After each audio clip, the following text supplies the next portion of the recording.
নতুন সিম দিয়ে শিং মাছ আলুর ঝোল, দারুণ স্বাদে, খেতে মজা। শিং মাছের ঝোল। শিং মাছ কাটা অনেক কঠিন ব্যাপার। অনেকে লবণ দিয়ে মেরে কাটে, আমি আস্ত শিং মাছ ছাই দিয়ে কাটার চেষ্টা করি। লবণ দিয়ে শিং মাছ মেরে কাটলে সেই শিং মাছ স্বাদ লাগে না। আসসালামু আলাইকুম, হ্যালো এভরিওয়ান, কেমন আছেন সবাই? আলহামদুলিল্লাহ। শিং মাছ দিয়ে সিম আলুর ঝোল রান্নার রেসিপি। শিং মাছ ঘষে নিয়েছি, তরতাজা শিং মাছ ধুয়ে ভালো করে রক ফেলে নিয়েছি। এক হাতে ভিডিও করি তাই সব কিছু আপনাদের দেখানো সম্ভব হয় না এবং স্টানেও না। সিম, লেবুর রস দিয়ে শিং মাছটা ম্যারিনেট করে নিব। স্বাদ মতন লবণ, হলুদের গুঁড়া, মরিচের গুঁড়া দিয়ে ভালো করে ম্যারিনেট করে নিব। রান্নাটা সরিষার তেলে করব আমি। ডিমটাও ভালো করে মাছের সাথে ম্যারিনেট করে নিব। সরিষার তেল দিব, মাছগুলো ভেজে নিব। যেহেতু চাষের মাছ তাই ভেজে নিব। শীতকালে দেশি মাছ পাওয়া যায়, এখন এই সিজনে দেশি মাছ পাওয়া যায় না, বেশিরভাগই সব চাষের মাছ।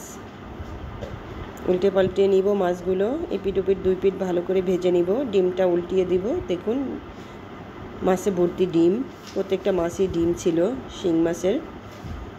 সরিষার তেল দিব, পেঁয়াজ এবং জিরা বেটে নিয়েছি। ভালো করে পেঁয়াজটা নেড়েচেড়ে কষাবো। লবণ দিব, আদা রসুন বাটা একটু নেড়েচেড়ে নিব, ভেজে নিব। হলুদের গুঁড়া, মরিচের গুঁড়া, ধনিয়ার গুঁড়া, সামান্য পানি দেব কষানোর জন্য। ভালো করে কষাবো। কষানো হয়ে আসলে সিম আলু দিয়ে দিব। সিম আলু দিয়ে কষিয়ে নিব, ঢাকনা দিয়ে কষাবো একটু।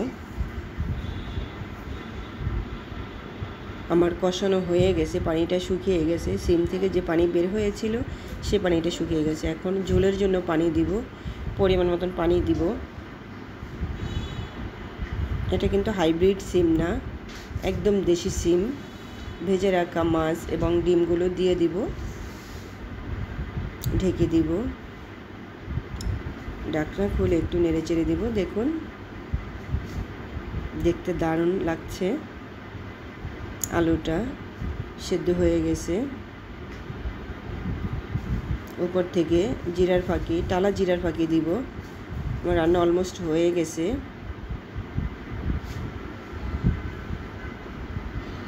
দেখুন কত সুন্দর, দারুণ রং।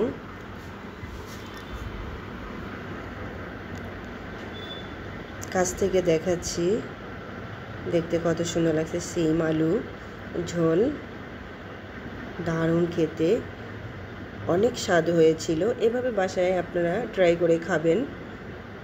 চাষের শিং, তাতে কি হয়েছে, শিঙের ঝোলে রক্ত বাড়ে। দারুণ খাবার এটা, বাচ্চারাও খুব পছন্দ করে। আমার বাচ্চারা মাছ বলতে অজ্ঞান, তাদের মাছ পাগল। তাই আমি সব ধরনের মাছ যেটা খাওয়া যায় সেই ধরনের মাছ সবাই খাই, কিনে চেষ্টা করি। আমার ভিডিও যদি আপনাদের ভালো লেগে থাকে লাইক কমেন্ট শেয়ার করবেন। ইউটিউব চ্যানেল সাবস্ক্রাইব করে পাশে থাকবেন, বেশি বেশি সাপোর্ট করবেন। দেখা হবে অন্য কোনো দিন নতুন কোনো রেসিপি নিয়ে। সে পর্যন্ত আপনারা সবাই ভালো থাকুন। আল্লাহ হাফেজ।